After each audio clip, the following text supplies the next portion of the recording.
Ladies and gentlemen, welcome back to Terrestrial Material, where we talk about the material that us terrestrials are interested in. I'm your host, Ice Cream Shots, and this is a little bit different of a show tonight. We're still going to have our Saturday show, by the way. What I thought was really important because I didn't do like a bio video. I didn't want to do a bio video for a couple of reasons. Mainly, this topic is full of a lot of opinions. And yes, there is no camera. This is just, I guess, my homage to Art Bell. I guess this is my attempt to try what Art Bell was so successful at, which was sit down and kind of turn everything off and turn the lights down, or maybe get lost in cleaning your home, or whatever you're doing. But to just listen, maybe kind of harken back to a time that this topic of paranormal activity and ufology really stemmed from. And the heyday, I would say, where everything just really got started. And I'm going to prove that it's harder than it looks. Because we are live, and ladies and gentlemen, I got some bullet points, and I want to go over what brought me here. How did I get to this point with ufology, with paranormal activity over the years? What's that progression like? And the reason why I want to get into that is, like I mentioned, I didn't ever really want to do a bio because I wanted this channel and everything to be more about the topic. Not really about me. But after I've done a couple of episodes, I think we've done 3 now. So Saturday will be our 4th. What I've learned is that people need to know your perspective. And it's hard to get that in just a few episodes, but it's also really hard to understand where you're coming from with some of your comments if you don't have that prior perspective. And so I was thinking to myself last night, and I'll tell you, when I was putting these points together, I don't think I went to sleep until 3 a.m. last night going through all this stuff. But when I was putting it together, I realized, boy, I really needed to have this. And I needed to get on, go live, and really give people a good look at where I'm coming from, where I've been, and really where I'll be going with this topic in the future. So to kind of help better that, I was probably 6 or 7 years old, if I can remember, when I first really started to hear about aliens for the first time. You know, ghosts, time travelers, Bigfoot. And you think, man, 6 or 7 years old, that's pretty early on. But my dad was a very big Art Bell fan. Art Bell, if you're not aware, had a radio show on AM radio that would go into the wee hours of the night when I was a kid.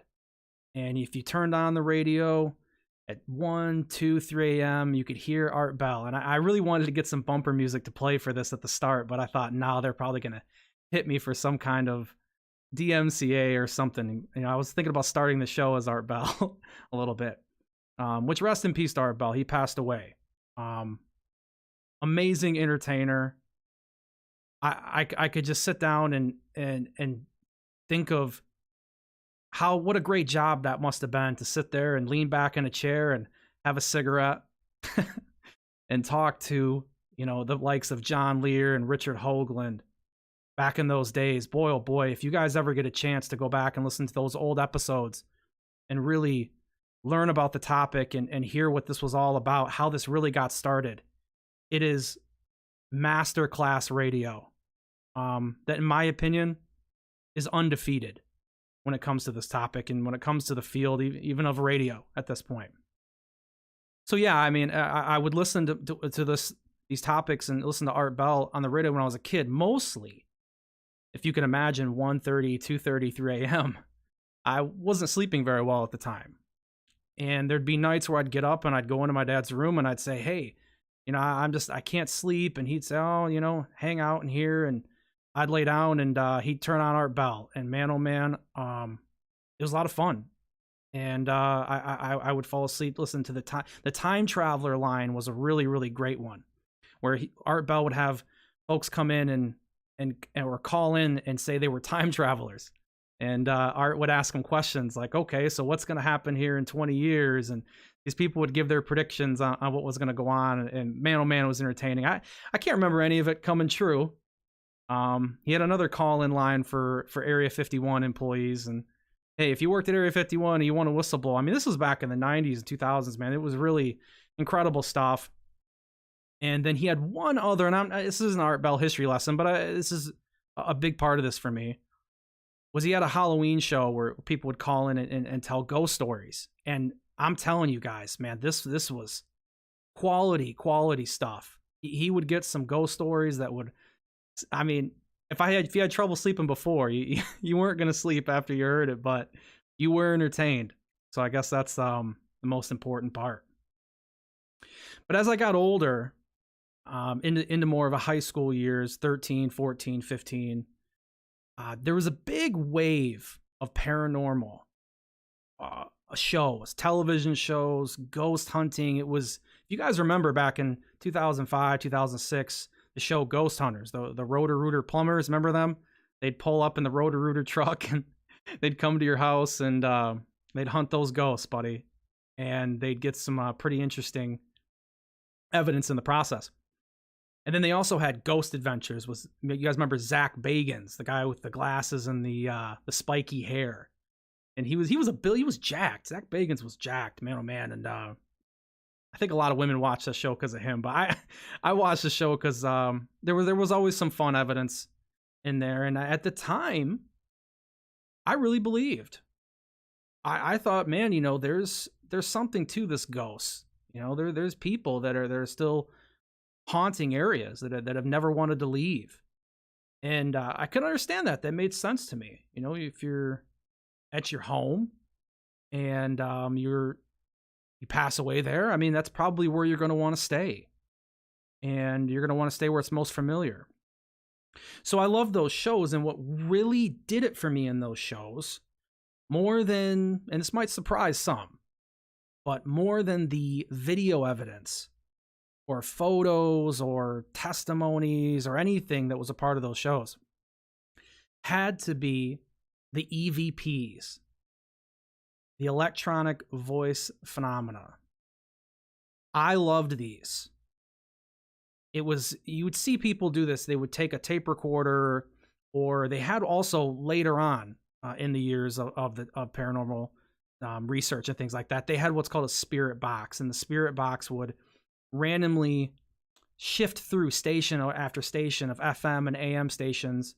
And essentially what it was supposed to do was allow the entity or spirit or what have you interact with it and pull out words from those stations, episodes or music, whatever was playing, pull out the dialogue, and that's how it would answer questions to you. Or if you got really lucky, you would get clear voices over just a regular tape recorder in the middle of a room, and people would ask questions. And the EVPs, they were scary to me. I mean, those really, really, if anything shook me up, those were the ones. And there's two of them in particular. And when I think back, Ghost Hunters, the Roto-Rooter guys, an early episode, it was probably, season 1, season 2. They went to a family's home that was having a haunting, and the haunting was supposedly a few children that had been in the home before. And after they went through and played all the tapes, they brought a priest to the home to go in and bless the home, okay, push out any bad spirits. I can't remember if it was a Catholic priest. I think it was, though, at the time. I think that's who they were kind of bringing in. At least, Catholic priests are known for the exorcisms and things. So maybe that for optics, for the show purposes, that was best. So they brought in a priest. And when they got to the end of every episode, they would bring up the evidence to the family. They would sit them down at their house and they'd bring the monitors, show them if there was any video evidence or anything. And they had an EVP at this home. And when they played the audio back from the children's room, the voice came across the recorder. They don't want us. They don't want us. Boy, oh boy. If you can imagine believing in any of it at all and hearing that at 15 or 16, it was scary. I'll never forget that. And the funniest part, I guess, scary part too, interesting part, was that the mother in the home, she cried instantly and said, "It's not that we don't want them." And I thought to myself, what do you mean? Of course you don't want them. That's why he brought the priest.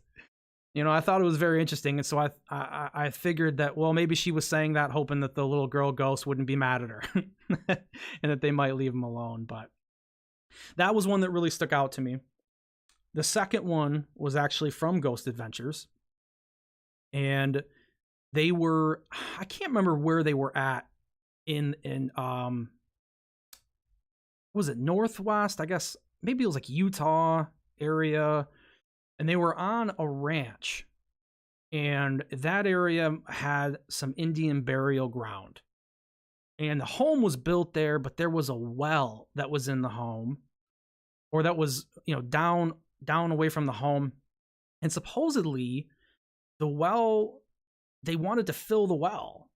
And the spirits didn't like it for whatever reason. And they had a spirit box, and they were in the basement of the house.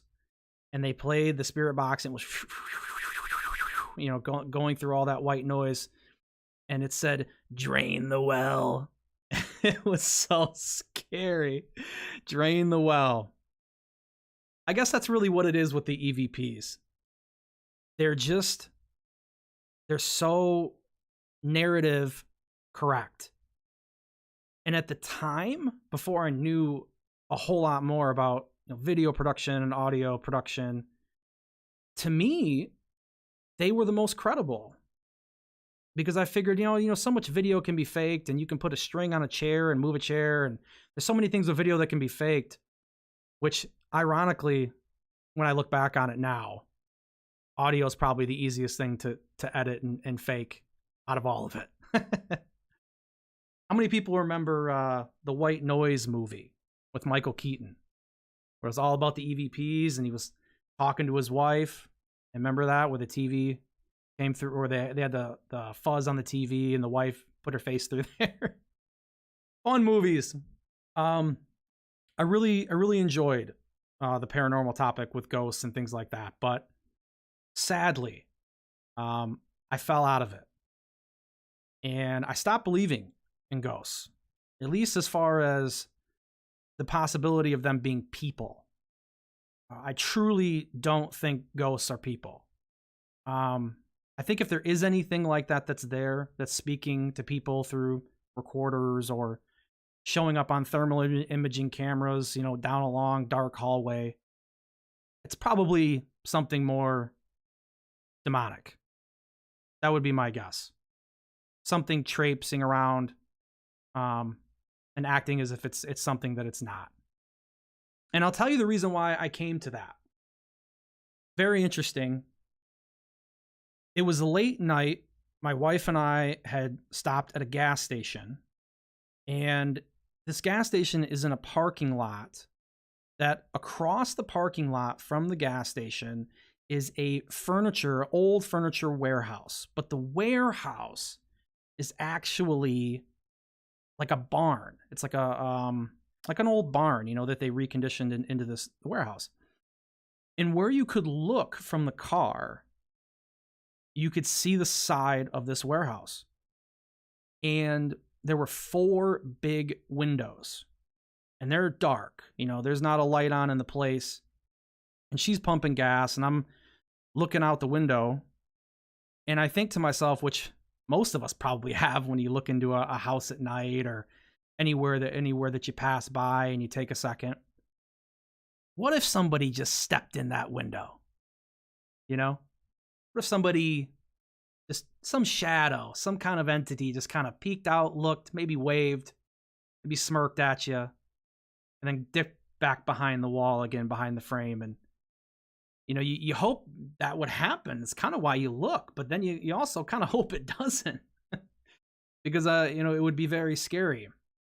And when I thought about that, I thought, why don't these ghosts or these entities, why don't they come out and talk more? Why don't they come out and make themselves known more if they're people? Because how many of us know people that can't shut up, that will never stop talking, that are all about complete attention all the time? And if you think about, man, when those people passed away over the years, those kinds of people, because they've always been here, wouldn't you think at least one of them would have popped up in Times Square and run around as a ghost and said, "Hey, ghosts are real. I'm a ghost. I just want to talk. Hey, hey, hey, hey, hey."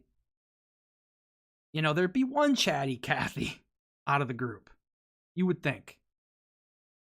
And I've never heard of one. Not a single one. And I'm sure Art Bell, our good friend who has unfortunately passed away, he'd be shouting from the mountaintops all over the place if he could. So I don't think so. I think that they're great stories. It's always fun. Would never tell anyone not to listen to it or watch the shows. Get out of it what you get out of it. That's the best part of this topic. You take from it what you want. You can throw out what you don't want. But that was it for ghosts for me. And I haven't went back, and I don't foresee myself going back. So it was quite a monumental moment. But moving on to the topic of ufology, 2015, after a real long break and going through all these ghost topics and everything else, I definitely took a break in that time frame. Obviously, as everybody knows from this channel, big video game player, and you kind of get lost in other areas, school and work. But in 2015, I came back to YouTube. I came back to ufology, and I think it was pretty busy while I was gone. And I think that there was a lot of new content coming out. I mean, when I came back, it was the likes of Secure Team 10 and Third Phase of Moon. These were a couple of the, I think, still biggest channels that are on YouTube for ufology or for any of it.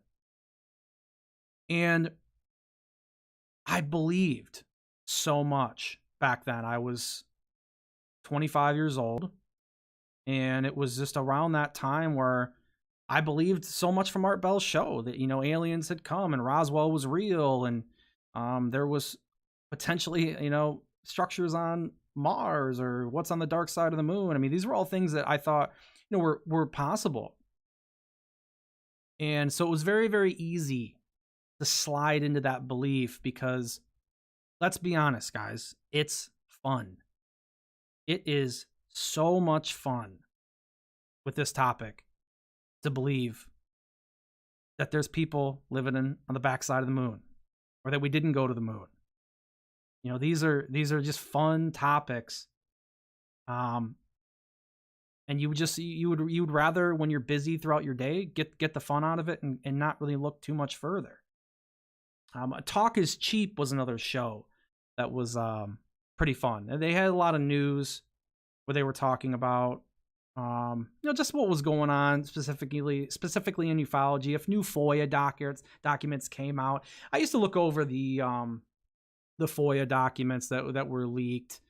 The Majestic 12 documents were a lot of fun. Whether or not that group exists, I'd love for them to exist. It's fun to think that there's a group of 12 people somewhere in a room and everybody's smoking and talking about aliens, and they've got all the secrets. I'd love to walk in that room and fire up a Marlboro Red, buddy. I'll tell you, that'd be that would make my night. if I could get in there. But when you look at these documents that come out and you see everything that's possible, and you see exactly, breadcrumbs from our government that show that there is proof that something's going on. I mean, that they're obviously covering up something. I guess I have to kind of harken back to Stanton Friedman when he was on stage at that UFO conference and he held up a document that was completely redacted, from the government, and he said, "There's no cover up, huh? So what's this?" Yeah, I mean, it's just when you see all of that, it's very easy to believe, and it's very easy to get caught up in that. I mean, I remember watching Stephen Greer's disclosure event from 2001. I didn't watch it live at the time. I was 11 years old, but like when I came back in 2015, I was really I just wanted to get fully dive in. I wanted to, completely envelop myself into the topic and just learn what I had missed and be completely caught up. I mean, all the interviews Greer did with ex-military and whistleblowers and people who said that they worked, underground bases like Phil Schneider. I listened to all of those interviews. And Phil Schneider was fun to listen to, the attacks underground. I think it was the Dulce base attacks. And how he went down there and got in a gunfight and the alien blew his fingers off. And boy, just stuff. I almost wish that I could forget all this stuff, guys, and go back and re-listen to all of it for the first time again. Because it's just, I was totally taken back and entertained. It was wonderful. And then the CE5.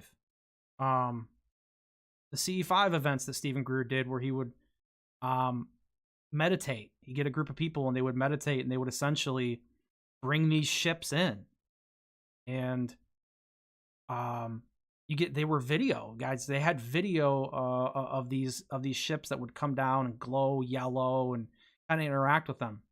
As time has went on, I don't believe in all of that footage and a lot of that stuff anymore, which I mean we'll obviously get into a little bit later. But that stuff was compelling to me at the time. And I think anyone, there's a lot of debunkers in this topic. There's a lot of people, a lot of naysayers, a lot of ultra skeptics. God, maybe I just coined that term. I guess ultra skeptics that I would say they had to have believed some of it was possible at that time. I mean, some of that footage really was interesting stuff. And I think it would make anybody, stop and take a double take at it and really wonder, is that video real? Or maybe pull up a couple extra articles when they got out of work and take a look into where things were going and maybe where that evidence came from. Because boy, oh boy, it was just so easy. I mean, Stephen Bassett, he's the only registered lobbyist that I'm aware of on the topic of UFOs. I mean, he's literally a registered lobbyist, and he's a great fun guy to listen to. I still like to listen to his interviews. He is just disclosure's coming, baby, no matter what, full speed ahead. And even though I don't agree with everything he's saying, I still like listen to him, and I listen to a lot of him, and I obviously the big one, Bob Lazar. I mean, boy, oh boy, did I go through a Bob Lazar phase. I mean, every video, every interview, every piece of evidence that I could find that was getting close to answering the question on whether or not, Bob Lazar was legit. Because if he was, then everything was possible at that point. He's the big one. Lazar is really, believe him or not, I think it's pretty open and closed that his story isn't real. But boy, oh boy, he really has opened the topic up to the mainstream like no one ever has. But John Lear and I've talked about him on the podcast before. John Lear is hands down number one, my favorite person to listen to about the topic. I mean, it's not even close. I think I said last week I could listen to John Lear for 50 hours straight, talk about everything under the sun. He thinks there's 2 million people on the moon. He thinks that obviously he believes Bob Lazar. I mean, that was they were really good friends. Yeah, I just the moon stuff from him is incredible. But what he also believes that the government will never tell us really what went on, what's going on with this whole topic. They'll never expose the truth. And boy, he was a whole lot of fun to talk to, and he might end up turning out to be right. I mean, Richard Dolan, even Grant Cameron, Jimmy Church. These were just big influences on me in 2016, 2015. I used to listen to their shows every night. I fall asleep to podcasts, guys. Old radio programs like Art Bell. Every night. I still do. I love the topic. And it's just such a calming thing. And it's got to go back to my childhood. It has to. Those are the times that I slept easiest. And it's like I can shut everything off in my head and just focus on that. Really cuts the noise out, and I mean, it's probably not the greatest for my health and my sleep. But boy, oh boy, I really enjoy doing it. And I still will. And in 2016, a rather amazing thing happened for me. To the Stars Academy comes out. Tom DeLonge, who Blink-182, he played in the band. Obviously, everybody knows him. I'm sure you guys do. He came out and started talking about how he was talking to whistleblowers, and maybe not whistleblowers, but he was talking to people on the inside at a lot of these government facilities. And that he was getting the knowledge, and he had a book series that he was coming out, and he was kind of blowing the roof off. Was Tom DeLonge. And he still got one of my favorite interviews of all time. Him and Jimmy Church, his first one he ever did. If you can find it, I think it's still online. But Jimmy Church, Tom DeLonge, it's from 2016. Incredibly fun and interesting interview.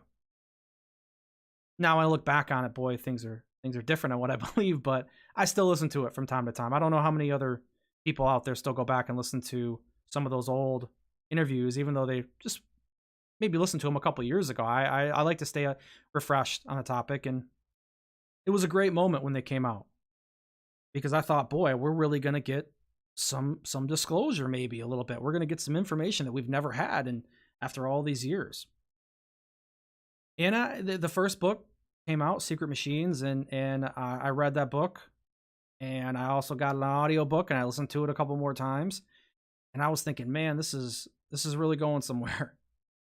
And when they started TTSA and they got everybody out there, all the CIA guys and Lou Elizondo and Chris Mellon and Stephen Justice, former head of Skunk Works at Lockheed Martin, Hal Puthoff. I mean, these are big names. Boy, oh boy, I was truly hopeful at the time. I don't know many people that honestly weren't at that time. There was a lot of hope, I think, in the topic for us to really get it going. And the hope really blossomed in 2017 when the New York Times article came out. It just bolstered my beliefs at that time. I really thought they might actually be beginning disclosure. Once again, I think everyone did. I think everyone interested in the topic, ultra skeptic or not, their ears definitely perked up when that article came out. And the government had supposedly said there was $22 million that went to a program called ATIP. And we had these 3 videos that came out. Boy, when I seen those videos and I watched them, especially the gimbal video really hit me hard, where you could see it, turn a little bit. And you thought, man, how How's it moving and how's it doing that, man? They're releasing videos. They're going to tell us what's really going on. But that's the belief stage that I just went over. I mean, everybody, when you get into the topic, you dive deep if you're interested, which most people do, and you go through that, and you believe that the sources people say that they have, like Richard Dolan and Linda Moulton Howe and Jimmy Church, and you hear on all their shows, well, how do I know this is real? My sources told me. I have sources and high up in the government, and you don't know these people. You're listening to their stories, but you're just a regular guy. You haven't taken a lot of time to look into their backgrounds and look into the past and see what they were involved in and what they weren't. It's so easy to fall into it. And I did. And I was hook, line, and sinker for a long time throughout that process. Probably up until around end of 2020, early 2021. Man, maybe it was, now that I think about it, maybe it was more even closer into 2022. I mean, you hear all of Mick West's breakdown of evidence and how the videos, the New York Times videos, could have been fake, and they could have been not really faked, but they just could have been of things that weren't originally said to be of, as far as maybe they were planes turning and we were looking at the tail end of jets. You start to look at that and you think, man, a lot of bigger name people are kind of shooting at this stuff a little bit. They're really taking whacks at it. And then when you heard Tom DeLonge's interview that he did with Joe Rogan, it was very bad. I mean, Tom was talking about terahertz and all this stuff he had no idea about. I mean, Tom's not a physicist, man. I mean, he is at playing guitar and writing songs, no doubt about it. But he was showing Rogan, videos of fake crafts and TR3Bs, and this was the moment where that kind of all changed for me, and that was prior to 2021, 2022. But it was a good point to bring up, because that's where things started to kind of turn. The ship was just a little bit, I needed to get more evidence now, where my blind belief just started to fade away, and I became open to more of the skeptical side where I needed the evidence. But there's two distinct moments in time, two different events that really changed me with this topic. And I damn near did a full-on U-turn with a lot of this, which, if you think about how long, I mean, when we're talking about a timeline of 7 years old till 2021 or so, a long time. When the Who's Lou documentary came out, Area 503, Manny, he did a documentary on Lou Elizondo. Elizondo, the big CIA guy. Well, he worked for the Pentagon, but who knows who in the CIA is probably pulling a lot of his strings. So maybe. But when Who's Lou came out, a lot of what Lou Elizondo had stood for, honesty and clarity, and he's here to, help the topic and move the topic forward. I mean, that's what he said. When people ask him, why'd you leave the Pentagon, Lou? Why'd you leave your pension behind? You were only 2 or 3 years out from getting that pension. Why would you leave now? And he said, well, in this, there's a code of honor in the Pentagon to where if you can't get what you want done, then you need to get out of the way. And so he said he leaves the Pentagon, and in his words, he was considering he'd have to just maybe work at a grocery store to make money for the rest of his life.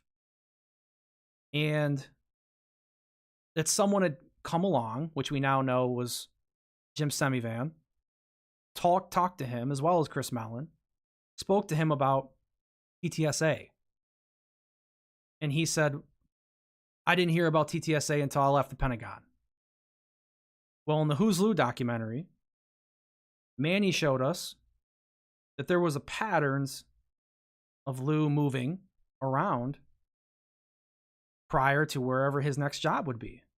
That his wife would travel ahead of him for 6 to 8 months, sometimes a year, and she would kind of set up base camp for where his new place was going to be, his new job, and he would come after. And he showed this pattern tons of times. And then when he showed the final pattern to me that really stood out, which was she had Lou's wife and went and moved in San Diego area, right where TTSA was, home base. And that was prior to him leaving, 4 to 6 months or so before. And then he went out there. So in my opinion, that was a lie. And a lot of people would say, well, why would that how he moved, how he got out of there. This guy wants to help with disclosure. Why would these little things like this matter to you? Because I think when you're gonna start this whole process that has been, it's been inundated with lies and bullshit, excuse my language, but it is, for so long, to get true disclosure, we're gonna have to get to the truth. And I don't want the truth coded in any kind of lies anymore. I want to know exactly what's going on. And I don't want any ulterior motives involved, if at all humanly possible. And so that was a big moment for me as I realized, this is not, Lou isn't who he says he is, possibly. And that really changed things up. The second moment was Stephen Greenstreet. And Stephen Greenstreet did a series of videos, and they were all about the breakdown of the true program in the government that got the $22 million to study ufology that they talked about in the New York Times article from 2017, where that money really went, who was involved, and that the majority of the story that was told to us was wrong. And when he broke that down, it's too much to get into right now. But he broke that all down, that money actually went to a program called OSAP, not ATIP. But when he broke all that down, at the end of his video, he said, and I'm paraphrasing here because I can't remember exactly, but the quote really was big to me, is he said, when you look at where you are now, you're right back to where you started. Meaning that everything that we've went through since 2017, all the stories with Lou, all the stories with ATIP, OSAP, Bigelow, Skinwalker Ranch, all of those topics were not what they said they were. And the majority of that, I believe, was on purpose. And I think he proved that it was on purpose. And when I thought to myself, man, all of these people since 2016, 2017, I think, damn it, I think he's right. I think we're no further than where we were. And that really hit me. You're talking 6, 7 years of time. And I really kind of turned around on the topic at that point, and I got fed up with it a little bit. I got sick of it. I took a little bit of time off because I was angry, like most people were angry. I really wanted to know the truth, and everything that was building up just had kind of fallen apart or fell down like dominoes, like he had mentioned in his video. And that's kind of where you end up. I feel like if you do take your time and you really want to know what's going on, you end up learning that the more that you learn in this topic, the less that you know. And that ufology as a topic is just, it's a never-ending question assembly line. Look at David Grush nowadays. he's supposed to bring clarity, but all he's really brought is more questions. Is it true? Is it not? But that's when I started to find a lot of other YouTube channels. And my old YouTube channels, my old haunts, as some would say. Jimmy Church, Richard Dolan, Linda Moulton Howe. And I don't mean any harm to these people. Probably should have started off by saying this. I am not into the drama between the YouTube creators in this field. It's actually really important that I make this point. I'm not here for the drama. I do not care who doesn't like who. I do not care what anyone's personal life is all about. I'm simply here for the knowledge and for the information.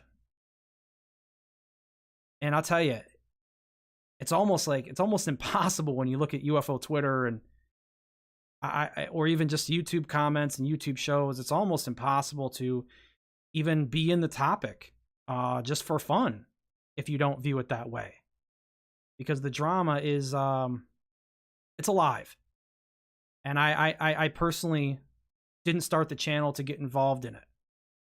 Now, I do have strong beliefs about people like Jeremy Corbell and George Knapp. I think over time, they've proven to be not looking at the best interest of the topic, but more interested in profiting from the topic or getting fame from the topic. And that's just the opposite of how I feel about the channel I've made with terrestrial material. This is what I wanted to do for fun. I mean, this is I guess this is my Art Bell wannabe. Maybe not wannabe. That sounds bad. Maybe it is. I don't know. That was my own way to get my view out there and have a chance to kind of live in that world, because I can't lie. I do admire, the talk show hosts, especially the radio ones. I mean, Howard Stern was so much fun, man. I still listen to Howard Stern stuff all the time. And I like talk radio, guys. I mean, talk radio is just, it's something I grew up listening to with my dad, more than just, more than just Art Bell. I mean, he used to listen to political talk radio. I've just always loved it. So when I started the channel, I have my own opinions on this topic, and I said, you know what, I'm going to do this. And I've wanted to do this for a long time, but kind of rounding back, because I don't want to get too far off what I was talking about. See, this is hard stuff, but we're giving it a shot. But I moved over to more other channels like John Greenwald and True Seekers and Goof On. Rich is a great guy. I know people have issues with him, and I know people have issues with Cambion, and I know they have issues with each other, but I think at the end of the day, man, they're just people. And I think everybody wants the same thing, and I think they're great people.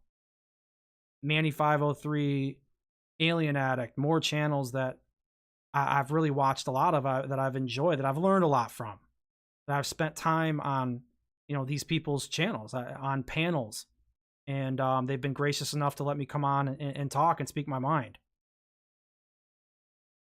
And I just really, I'm kind of worried though about where the topic is going, because as more and more time progresses and we don't have new evidence and new news, the drama just kind of continues. And I just kind of feel like we're losing our place as just an entire community. But I think that there is hope. And this is something I've never heard anyone talk about before. And I think that hope really comes down to, and this is, about me, what brought me here. I still have hope for the topic. I might be dwindling, but I've never fully given up on it, even with my beliefs, the way they've changed.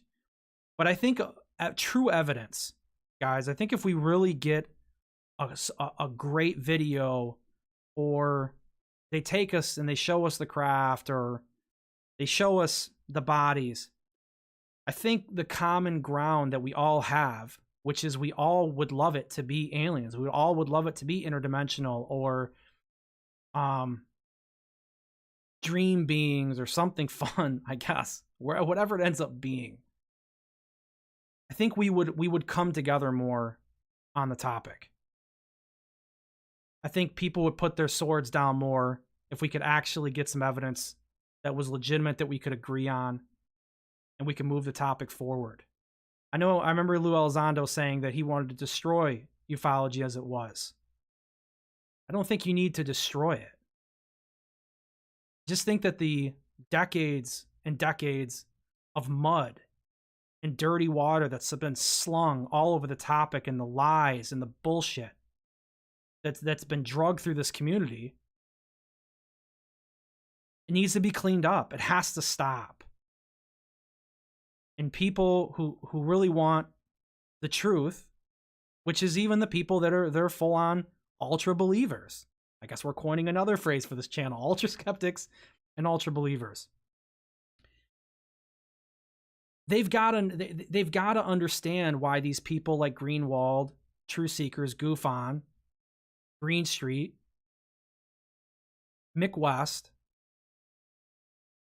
they're here to really help us move the topic forward. So I guess where I think ufology is going is in a hopeful direction, in the sense of we have a couple more lifelines. We have a couple more lines of support that are potential for bring us more evidence, more disclosure. God, sometimes it's hard to get it out what you want to say. You got so much burning through your mind. But that might end with Grush, though, guys. It might, because they're gonna look into him. They've been looking into him. They're trying to get him a clearance. They're getting in there to try to move the topic forward. And I really do hope that they find some firsthand witnesses. I think that I still think that this is based in a reality that we're not alone. And Roswell has been the anchor for that for me from the start. And it will continue to be. And I can tell you why. It's very simple. They changed the story. They screwed up. They first came out with the story in the papers that said, we found a flying saucer. Then they changed it. They said it's a weather balloon. Why would you do that? I cannot imagine why you have all these observers, all these smart people that are around, all of these witnesses, and God, the witness list goes on and on and on and on. I mean, whether you believe it or not, it's up to you. I'm not telling you have to, but they changed the story. And I seen that. I think Mike, his name is Mike with Mike C something, but he was just on Joe Rogan's podcast. He's an ex-CIA guy. And he was talking about Roswell with Rogan, and he said, and they were talking about this whole topic, what does he think's going on? Are they disclosing blah, blah, blah. And he said, well, if this stuff was real, they wouldn't want to talk about it at all. They wouldn't want to muddy the water. You wouldn't want to do that, because all that would do was bring attention to the topic. But Mike's forgetting. They did it already. They muddied the water at the start of this thing. In 47, in July. Roswell, New Mexico. And they put out a story that said a crash disk.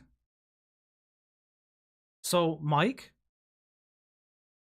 you're missing you're missing the whole thing. You're missing the main point. They already did that. And I think the reason why they did that was because they were going to tell us. And then they started thinking. They took that time to think, and they think, man, all the things that could come of it. All the bad, the stock market could crash, people could go crazy. And so I think that's really what it breaks down to, it is that if they wouldn't have screwed up that story and released the wrong, or not the wrong, in my opinion, but if they wouldn't have changed the story, I would probably be in a different spot with the topic at this point. So I definitely believe that there is something behind all of this, 100%. What it is, I don't know. There's many options. There's no proof, unfortunately, of any of it. It's all stories. But we just might get a Snowden, I hope. And I think that's what we need. And that's why I started the channel. Because I still think that there's hope. Still think it's possible. And I wanted to make sure that I could speak my opinions on it. Whether people listen or not, I'll be able to go back at the very, very least, you know, when I'm 50 or 60 or 70 and think, man, you know, if the topic never went anywhere at all, remember all the things we thought. How's it going, Sapphire? And I could look back, and if things did come true and we got some disclosure, I could look back and say, man, you know, this is where I was right or where I was wrong. So I guess in conclusion, I know some people are probably thinking, where's French? Where's Steve French?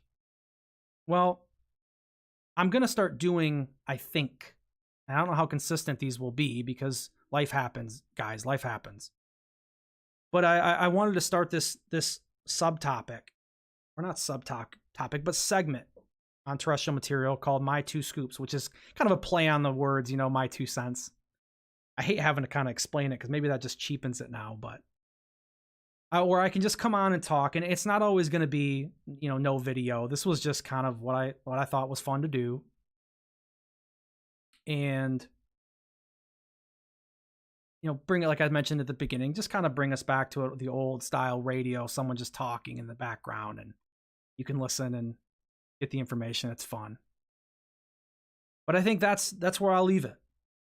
If you have any questions on any of this, because this was very long, this is obviously live, it's one take, it's an hour. I've had fun. And leave a comment. I'll respond if you're nice. You know, any questions that you have, obviously like the video, share it, subscriptions, it all helps. Because I'm not going to lie to you, it'd be great if more people were able to enjoy the podcast and enjoy the content. Because I mean, I don't do it for no reason at all. You know, I definitely want people to hear, but yeah, anything you can throw out there would be tremendous. But my rant's over. Hopefully you learned a little bit more about me, who I am, why I'm here, and where things are going to go forward. Thank you guys for coming. See ya.